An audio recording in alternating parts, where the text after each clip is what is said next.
mãe deveria ser a melhor coisa da vida, certo?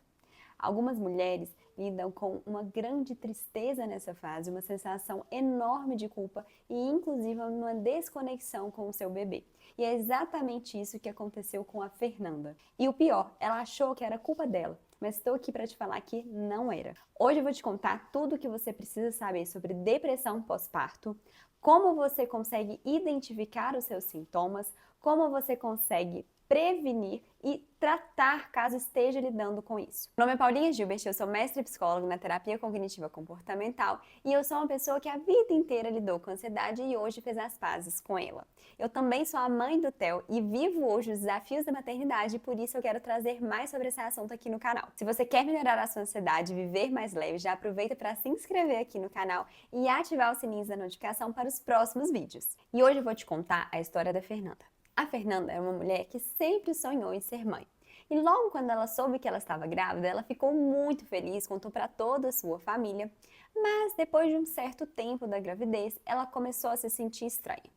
Ela começou a chorar em momentos que não era para ela chorar. Ela começou a sentir uma tristeza muito profunda e um medo, uma ansiedade enorme de todo o desafio que ela deveria ter, como que ela faria um enxoval, como seriam os meses seguintes ao nascimento do seu bebê. Além disso, ela começou a sentir uma falta de prazer no dia a dia e é como se a vida dela não tivesse tanta graça. Então, quando as pessoas vinham, comemoravam por aquela gestação, ela, apesar de sorrir, no fundo ela estava se sentindo muito desconfortável, muito cansada e muito desanimada. Mas a Fernanda pensava, talvez quando meu bebê nascer vai ser diferente.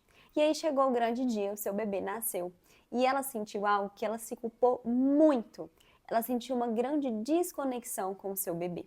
Ela saiu do hospital, chegou em casa achando que iria melhorar e de repente ela lidou com algo que a gente chama de baby blues. Baby blues é um estado emocional transitório e que acontece ali em cerca de 70 a 80% das mulheres. Eu falo sobre isso em um vídeo aqui no canal, mas acontece aqui. Ela passou ali por essas semanas desafiadoras, mas que todo mundo falava que era difícil, com ela tendo que lidar com a privação de sono, com ela conhecendo ali aquele bebezinho, e ela pensava, poxa, às vezes esse tempo vai passar e vai melhorar. Ela já tinha visto meu vídeo aqui no canal sobre baby blues e ela achou melhor ver como que ela iria melhorar ao longo do tempo. Infelizmente, a Fernanda continuou muito triste, muito desanimada e sem prazer ao longo dos seus dias. E foi quando ela desconfiou que ela poderia estar sofrendo de uma depressão pós-parto. Como que a gente consegue saber se a Fernanda só não estava lidando com uma mudança de vida muito importante, uma grande oscilação hormonal e uma dificuldade ali em lidar com os desafios da maternidade, ou se ela estava sofrendo algo que deve ser olhado de perto, como por exemplo uma depressão? Primeiro a gente precisa saber o que é a depressão no periparto.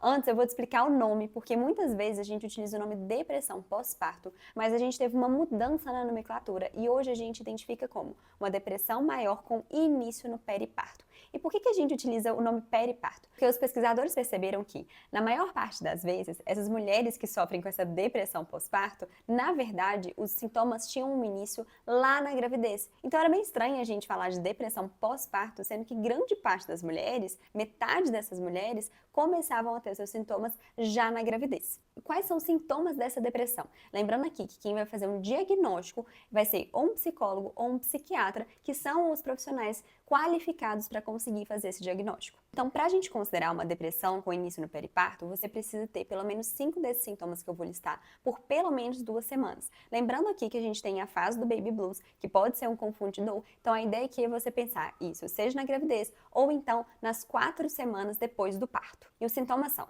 humor deprimido na maior parte do dia. E aqui eu sei que é um momento em que a mãe tá muito cansada, tá lidando com diversos desafios, mas mesmo quando ela descansa ou mesmo quando ela tá tendo apoio, ela se sente ali com esse humor bem rebaixado na maior parte do tempo. O segundo sintoma a gente chama de anedonia. O que é isso? É uma perda do interesse ou do prazer em atividades que antes eram consideradas prazerosas. Então, mesmo quando a mãe tem ali um tempo livre, ela vai fazer algo que antes ela gostava, é como se aquilo ali perdesse o brilho. E aí as atividades que antes eram consideradas motivadoras parecem bobas, inúteis ou sem graça. O terceiro sintoma é a alteração do sono, e aqui a gente pode ter uma insônia ou um excesso de sono. E eu sei que nessa fase é difícil de diferenciar, porque a gente está em um contexto em que a gente tem normalmente uma privação de sono. Eu sei porque eu lidei muito com isso. Mas aqui a ideia é, às vezes o bebê tá dormindo e a mãe não tá conseguindo, ela tá tendo um sintoma ali de insônia, não consegue descansar.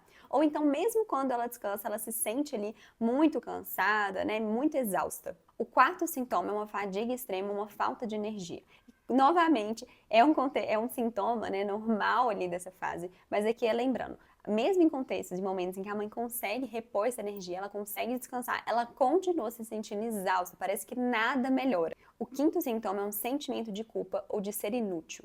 E aqui é aquela mãe que está cheia de crenças, né, de que ela não sabe fazer nada, que ela não consegue, é uma sensação que traz muita incapacidade, né, uma sensação muito ruim e que normalmente a mãe ela até ou delega aquelas funções ou então faz achando que está fazendo tudo errado. Lembrando que às vezes nesse início é realmente difícil porque a mãe está aprendendo, mas é que mesmo enquanto a mãe está construindo as habilidades, mesmo depois dessas habilidades, por exemplo, trocar uma fralda, conseguir ninar o seu bebê, a mãe ainda se sente muito culpada e muito inútil, mesmo conseguindo fazer certas coisas do dia a dia. E o sexto sintoma é uma dificuldade de concentração e de tomar decisões. Então, mesmo em contexto que a mãe está conseguindo estar descansada, né, até teve uma boa noite de sono, ou então que ela já adquiriu certas habilidades, é como se ela ficasse paralisada, ela não consegue. Até porque muitas vezes isso está conectado até com essa crença, né, de não ser capaz, de não ser suficiente para aquele bebê. O sétimo são os pensamentos de morte. Esse sintoma a gente tem que ficar muito de olho. Então, normalmente é aquela ideia de, se eu sumisse, talvez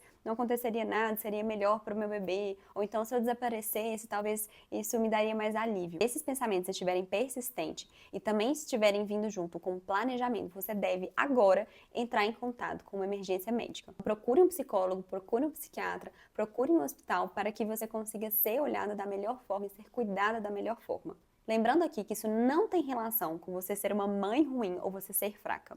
O transtorno depressivo, ele é um transtorno multifatorial, ou seja, você precisa de vários fatores para estar sofrendo com isso. Então a gente tem um fator biológico, que muitas vezes é justamente essa oscilação hormonal e às vezes até uma genética. Às vezes você nem sabe, mas às vezes alguma parente próxima já lidou com isso, né? Às vezes a mãe ou a avó, e você nem sabe, e muitas vezes a gente carrega com a gente esses genes da depressão. Outro fator é o fator psicológico, e aqui a gente pode pegar tanto padrões de pensamentos quanto traumas também. Então vamos pegar o padrão de pensamento. Se é uma pessoa que a vida inteira se cobrou muito, é aquela mulher que tem esse pensamento, né, de que ela não é suficiente, que ela não é competente, que ela precisa fazer muito para conseguir ser capaz e se enxergar capaz. Se é uma pessoa que já tem esse padrão de autocobrança, isso pode ser um dos motivos, lembrando que é multifatorial, mas pode ser um dos motivos para a pessoa começar a ter ali o diagnóstico da depressão. A gente também tem o fator social, que é muito relevante nesse momento, porque às vezes é aquela mulher que não tem uma rede de apoio, então contava com uma rede de apoio e no final não foi apoio nenhum, às vezes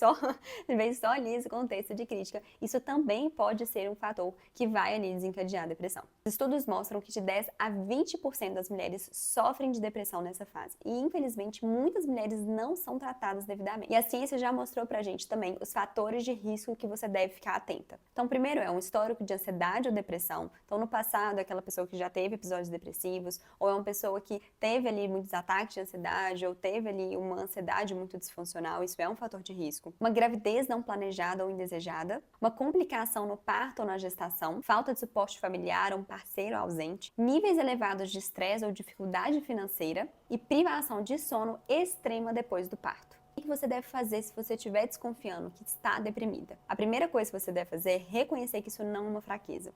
Algo que eu escuto muito é que é uma fase em que, por ter essa tristeza profunda e essa falta de prazer, muitas vezes isso acaba interferindo na relação com o bebê.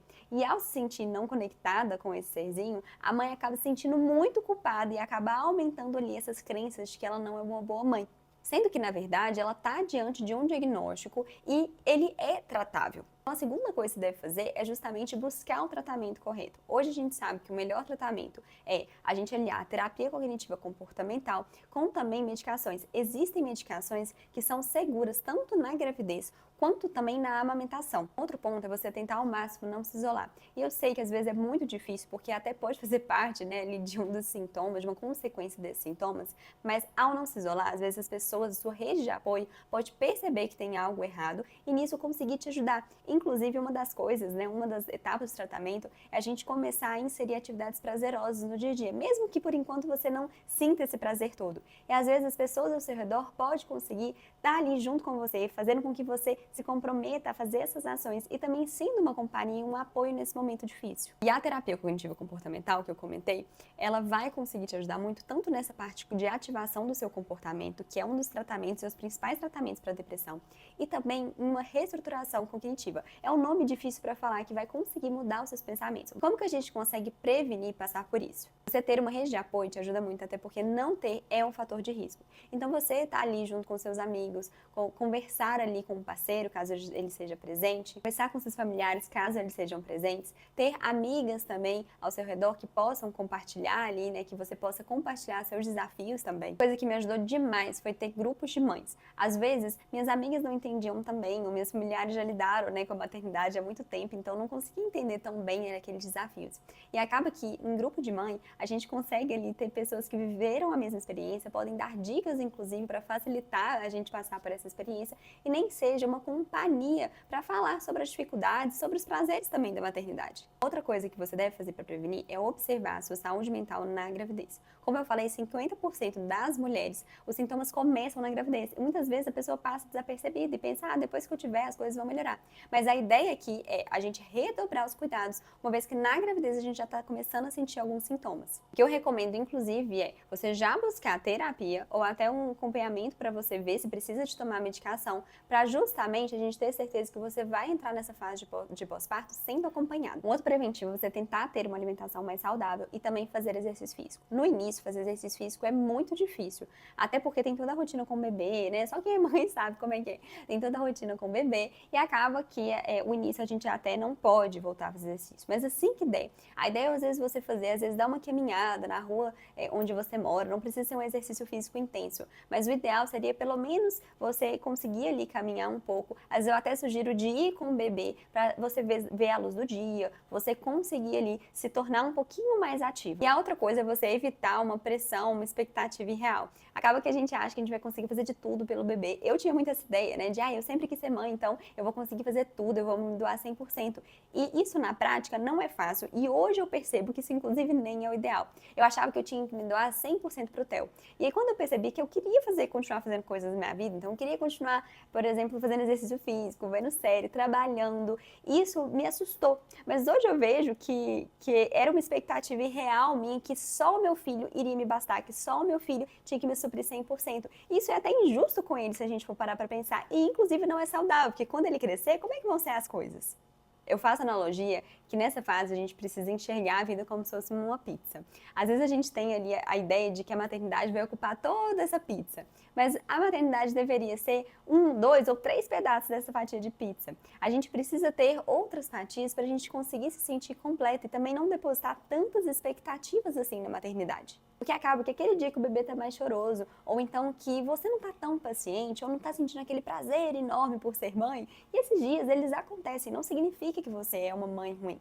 Mas quando isso acontece, você deposita e você acha que a maternidade tem que te suprir 100%, isso piora muito esse sentimento. Então você tem que lembrar que a maternidade é uma parte da sua vida. Mas é interessante você continuar tendo outras fatias, você continuar tendo a fatia das amizades, do autocuidado, do exercício físico, do lazer, do trabalho. Eu sei que no início fica aquela pizza inteira para criança, inclusive você sente até assim, gente, eu acho que eu nunca mais vou ter minha vida de volta. É um sentimento muito comum das mães, né? Esse susto ali nesse primeiro mês do bebê. Mas aos poucos, ao longo do tempo, você vai recuperando essas outras fatias da pizza. Me conta aqui nos comentários como que foi a sua gravidez e como que foi o seu pós-parto, se você sentiu alguma das coisas que eu falei aqui no vídeo.